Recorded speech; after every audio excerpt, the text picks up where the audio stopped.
Let's look at a couple nuances dealing with hydraulic lifts. So before we kind of looked at this picture and considered the fluids to be at the same level, and we were able to see that a small downward force was able to achieve a large upward force. Now let's look at the case where we actually push downward and go a distance, which will cause the other object to go higher. And it seems like we can get free energy because now we have forces over a distance, and a small force, bigger force seems like we're getting more energy out. But we have to consider conservation of mass. We're basically saying that the fluid is incompressible. So let's take a look a little bit more detailed into this. I'm going to draw a little taller channels here. And let's say that the fluid used to be right here. Okay, it used to be right here.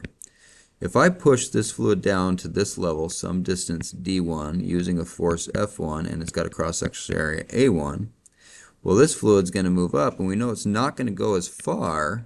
It's going to go a distance d2. It's going to go a distance d2 because it's got a greater area, A2, and applying that bigger force, F2. Okay, and so we know that the volumes there are the same. Okay, so we can say that V, oops, let me get back to my pencil.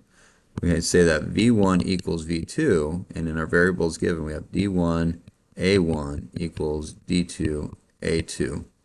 And so D2 then becomes D1 A1 over A2, and we see we've got that ratio only now flipped, and so the distance it goes is much smaller. And so energy is conserved, and in practice what we do is we have to pump one side many times, so we have to go a great distance, whereas the other side goes. So that's how a car jack will work, is we have to pump that fluid a large distance to lift the car just a small distance.